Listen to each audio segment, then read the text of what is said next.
आहे ते मोठ्या प्रमाणावरती दिसून आले. कोयत्याच्या माध्यमातून दहशत निर्माण करणं असेल किंवा मग गाड्यांची तोडफोड त्याचं सत्र मोठ्या प्रमाणावरती पुणे शहरामध्ये वाढलेलं आहे. पोलिसांचा धाक कुठेतरी कमी झाला असं वाटतंय का? नाही, ह्याच्यामध्ये आपण बघितलं असं अनेक निरपराध नागरिकांना ह्याच्यामध्ये जीव गमावा लागला. येरवडा परिसरामध्ये हे काही नवीन घटना नाही. कोयता काढणं मागच्या 2 महिन्यापूर्वी एक रस्त्याने जाणाऱ्या इस्मालाही हल्ला झाला आणि त्याला मृत्युमुखी पडला.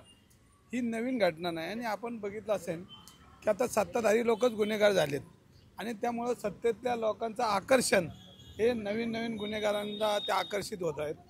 ह्याला कुठंतरी जबाबदारी आम्ही लोक सत्तेतली लोक आहोत.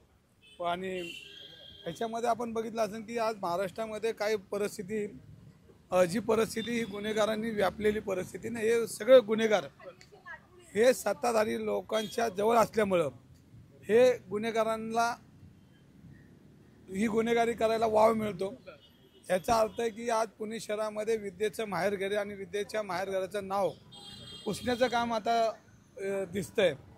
आता भविष्यात लोक पुणे हा कोयता पुणे असं म्हणायची वेळ आलेली आहे.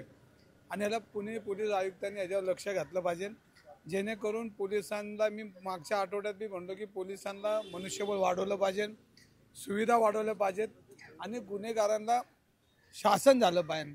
आणि जे गुन्हेगार परत एकदा म्हणतो की सत्तेच्या लोकांच्या आजूबाजूला असतील त्यांची चाचपणी करून त्यांची माहिती घेऊन त्यांच्यावर कडक कारवाई करायला पाहिजे. आणि गुन्हेगारांना जो नेता पाठीशी घालतो त्यांनी घालू नये, कारण हे पुण्याची संस्कृती आता बिघडत चालली आणि भविष्यामध्ये हे त्यांच्यापर्यंत जाऊन पोहोचतं. कारण शेवटी गुन्हेगाराला जात नसते आणि त्यामुळं गुन्हेगार कधी उलटू शकतो आणि पलटू शकतो आणि कायम तो सत्तेच्या मागे राहत असतो. आज सत्ता येईल उद्या जाईल, पण ज्यावेळेला सत्ता येईल जाईल त्यावेळेला तो गुन्हेगार सत्तेच्या पाठीशी असतो. तर ह्याचं भान सगळ्या सत्ताधारी लोकांनी ठेवलं पाहिजे. आणि ह्याच्यामध्ये ज्या ज्या गोष्टी आपल्याला करता येईल पुणे सुरक्षित राहण्यासाठी, त्यासाठी पुणे पोलीस असतील, आयुक्त असतील, पुणे महाराष्ट्राचे महासंचालक असतील, यांनी याची नोंद घ्यावी आणि याच्यामध्ये कडक पावलं उचलली पाहिजे. पुण्यामध्ये जीबीएस रुग्णांची संख्या जी आहे मोठ्या प्रमाणावरती वाढते. जे ग्रामीण परिसर आहे की जो नव्यानं महानगरपालिकेत समाविष्ट झालेला आहे, त्या गावांना पाणी पुरवठा करणारा प्रश्न असेल. दूषित पाण्यामुळे हा सगळा आजार जो आहे तो वाढतोय असं सांगितलं जात आहे. दूषित पाण्यामुळे हे सगळं होत आहे का?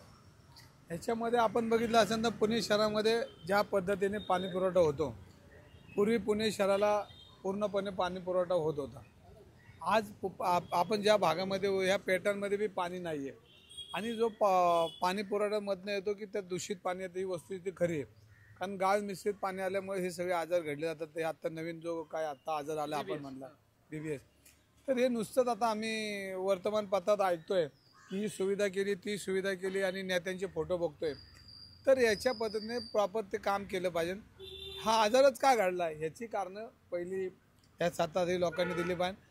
आजार आल्यानंतर आम्ही हे करू ते करू आणि ज्या काय वल्गना चालल्यात ह्या शोभणाऱ्या नाहीत. कारण शेवटी पुणे शहर आणि पुणे शहर काय विकसित आज झाले का? पुणे शहर विकसित ब्रिटिशांच्या अगोदरपासून पुणे विकसित आहे. आणि त्याच्यामुळं नवीन तुम्ही एखादं काय आणलं आणि मग त्याच्यामध्ये आम्हीच हे काय करतो ना आम्हालाच हे सगळं करायचं आहे, पण हे हो ना याची दक्षता घेतली पाहिजे. मागच्या 2 महिन्यापूर्वी एक रस्त्याने जाणाऱ्या इस्मालाही हल्ला झाला आणि त्याला मृत्युमुखी पडला. ही नवीन घटना नाही. आणि आपण बघितलं असेल की आता सत्ताधारी लोकच गुन्हेगार झालेत आणि त्यामुळं सत्तेतल्या लोकांचं आकर्षण हे नवीन नवीन गुन्हेगारांना ते आकर्षित होत आहेत. ह्याला कुठंतरी जबाबदारी आम्ही लोक सत्तेतली लोक आहोत. आणि ह्याच्यामध्ये आपण बघितलं असेल की आज महाराष्ट्रामध्ये काही परिस्थिती जी परिस्थिती ही गुन्हेगारांनी व्यापलेली परिस्थिती नाही. हे सगळे गुन्हेगार हे सत्ताधारी लोकांच्या जवळ असल्यामुळं हे गुन्हेगारांना ही गुन्हेगारी करायला वाव मिळतो. याचा अर्थ आहे की आज पुणे शहरामध्ये विद्येचं माहेरघर आणि विद्येच्या माहेरघराचं नाव पुसण्याचं काम आता दिसतंय. आता भविष्यात लोक पुणे हा कोयता पुणे असं म्हणायची वेळ आलेली आहे. आणि याला पुणे पोलीस आयुक्तांनी याच्यावर लक्ष घातलं पाहिजे, जेणेकरून पोलिसांना मी मागच्या आठवड्यात मी म्हणतो की पोलिसांना मनुष्यबळ वाढवलं पाहिजे, सुविधा वाढवल्या पाहिजेत आणि गुन्हेगारांना शासन झालं पाहिजे. आणि जे गुन्हेगार परत एकदा म्हणतो की सत्तेच्या लोकांच्या आजूबाजूला असतील त्यांची चाचपणी करून त्यांची माहिती घेऊन त्यांच्यावर कडक कारवाई करायला पाहिजे. आणि गुन्हेगारांना जो नेता पाठीशी घालतो त्यांनी घालू नये, कारण हे पुण्याची संस्कृती आता बिघडत चालली आणि भविष्यामध्ये हे त्यांच्यापर्यंत जाऊन पोहोचतं, कारण शेवटी गुन्हेगाराला जात नसते आणि त्यामुळे गुन्हेगार कधी उलटू शकतो आणि पलटू शकतो आणि कायम तो सत्तेच्या मागे राहत असतो. आज सत्ता येईल उद्या जाईल, पण ज्यावेळेला सत्ता येईल जाईल त्यावेळेला तो गुन्हेगार सत्तेच्या पाठीशी असतो. तर ह्याचं भान सगळ्या सत्ताधारी लोकांनी ठेवलं पाहिजे आणि ह्याच्यामध्ये ज्या ज्या गोष्टी आपल्याला करता येईल पुणे सुरक्षित राहण्यासाठी, त्यासाठी पुणे पोलीस असतील, आयुक्त असतील, पुणे महाराष्ट्राचे महासंचालक असतील, यांनी याची नोंद घ्यावी आणि याच्यामध्ये कडक पावलं उचलली पाहिजे. पुण्यामध्ये जीबीएस रुग्णांची संख्या जी आहे मोठ्या प्रमाणावरती वाढते. जे ग्रामीण परिसर आहे की जो नव्यानं महानगरपालिकेत समाविष्ट झालेला आहे, त्या गावांना पाणी पुरवठा करणारा प्रश्न असेल. दूषित पाण्यामुळे हा सगळा आजार जो आहे तो वाढतोय असं सांगितलं जात आहे. दूषित पाण्यामुळे हे सगळं होतंय का? ह्याच्यामध्ये आपण बघितलं असेल तर पुणे शहरामध्ये ज्या पद्धतीने पाणी पुरवठा होतो, पूर्वी पुणे शहराला पूर्णपणे पाणी पुरवठा होत होता. आज आपण ज्या भागामध्ये ह्या पॅटर्नमध्ये बी पाणी नाही आहे आणि जो पाणी पुरवठ्यामधनं येतो की त्या दूषित पाणी येतं, ही वस्तू ती खरी आहे.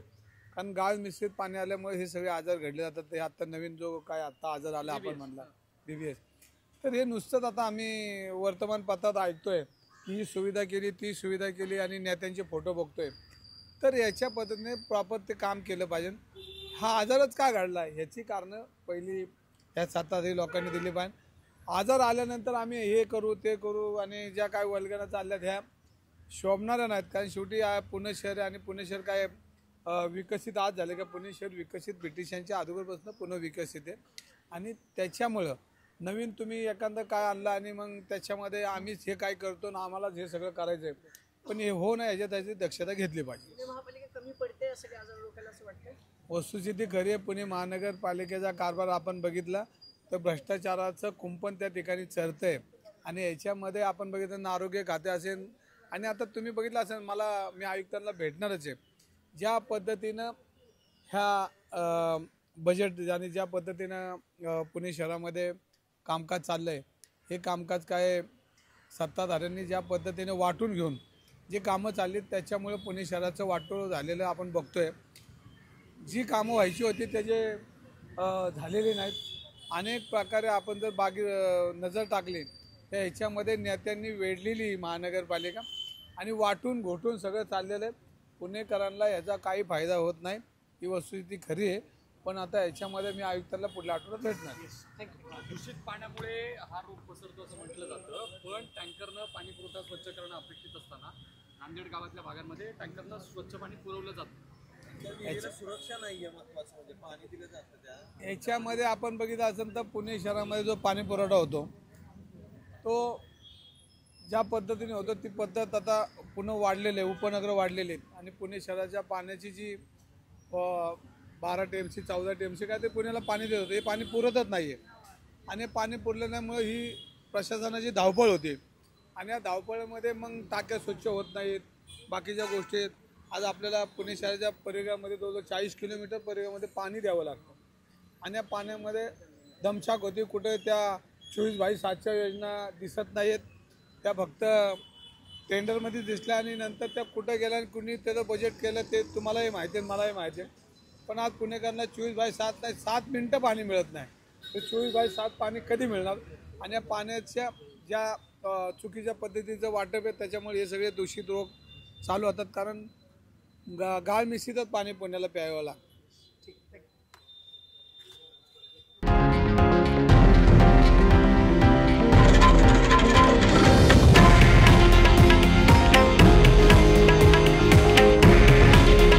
हे आहे देशातील नंबर 1 न्यूज नेटवर्क आणि आपण पाहत आहात TV9 मराठी. काळजी तुमची, हित महाराष्ट्राचं.